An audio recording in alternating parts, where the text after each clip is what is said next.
We said number one is your intention. My mother, before you speak, ask yourself, why do you want to speak? You are speaking because you want to effect a change. You want to effect a change. That is why you want to speak. You want to effect a change from bad to good, from good to better, from better to best. And from best to what? Ihsan. You want excellence.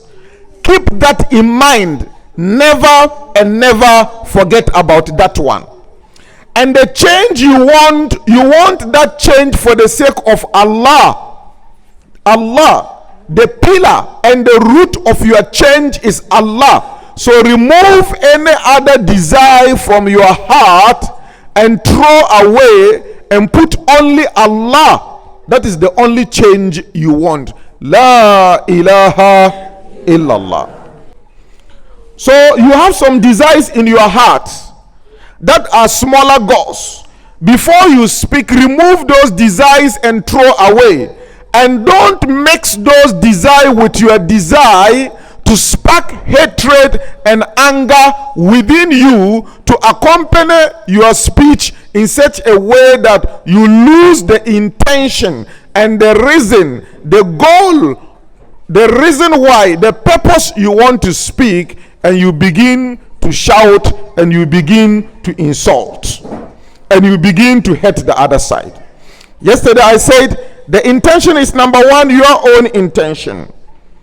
Discover it, activate it, and then also attach a result and a goal to your intention. Also discover the intention of the one you are going to speak to, your husband. Discover the intention of your child that is hidden within the fitrah of your husband and within the fitrah of your child.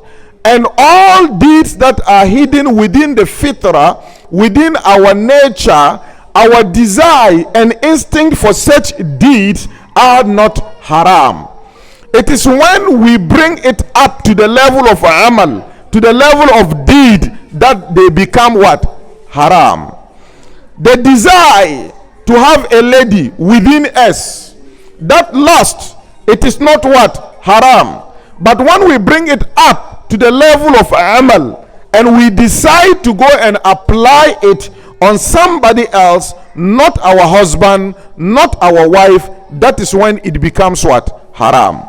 So you, the one who is going to speak, try and know what is in the makeup of your husband, what is in the makeup of your child, what instinct, what desire is in the fitrah of your husband, is in the fitrah of your child, that your husband or your child is trying to respond to it in a wrong way. In a wrong way. Discover that one. So try to know his hidden intention. Those hidden intentions are normally halal. Try to know that one. And know what you want to achieve from that particular communication. With what you want to say, with the interaction you want to do, you want to achieve this. Keep that in mind. Clear your heart with La ilaha illallah and keep only Allah in your mind, and that in your mind as you speak and as you interact with your husband. And as you interact with what? Your child. That is the intention. But after the establishment of our intention and the discovery of the intention of the recipient, and then our establishment of a goal, the results that we want to get out of this particular interaction, then we move to the next level, that we say the location and time. We have to ensure that we are in a positive location, and the time that is available, or the time is also okay for us to speak with our husband. Our husband will get ready, take the bag, and he's moving out. Already he's going to catch up with a meeting outside.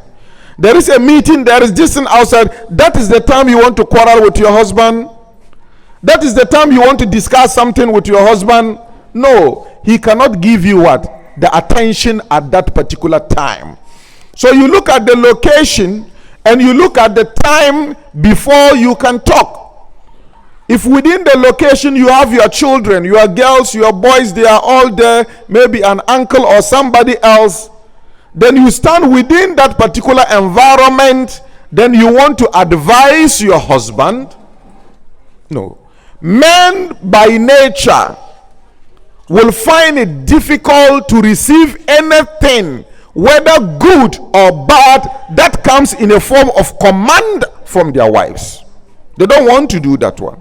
It is not only men. Psychologically, every leader doesn't want to receive anything at all, any advice at all that comes as a command to him as a leader, because he is put in the position to command, and you as the followers are put in the position to receive the command. So if you command the leader, it becomes the word we give to the commandments is advice. You rather what? Advise the leader. So you advise the husband.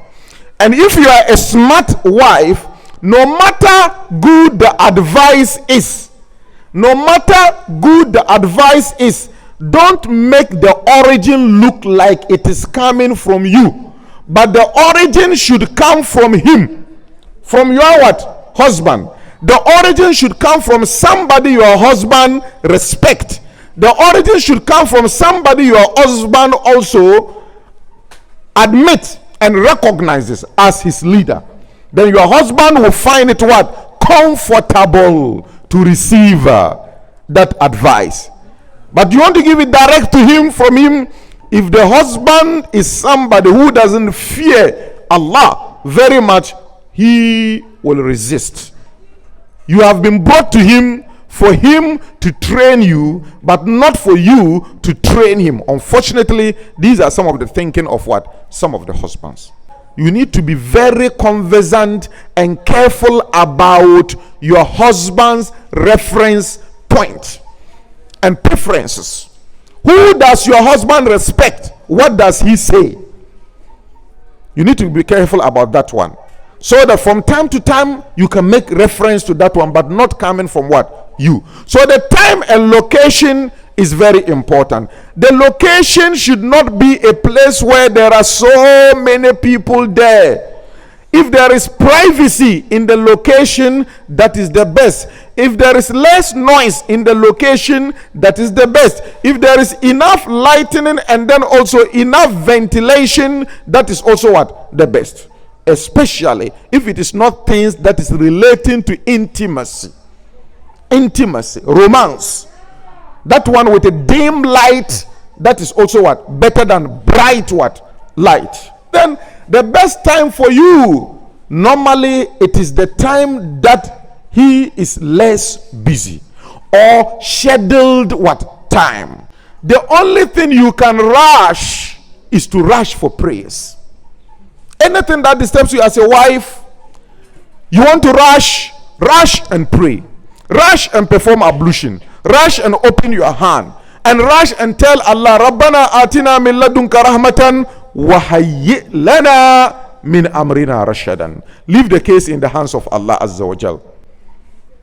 Leave the case that Allah should shower mercy on you and your family, and He should choose for you the best. Leave it in the hands of Allah Azza wa Jal, and sit back and see what Allah will do for you. Rush in your prayers and in your worship, and then in your zikr and your askar, rather than in addressing what? Your husband. So location and time is very important. Then number 3 is also, after the location and time, what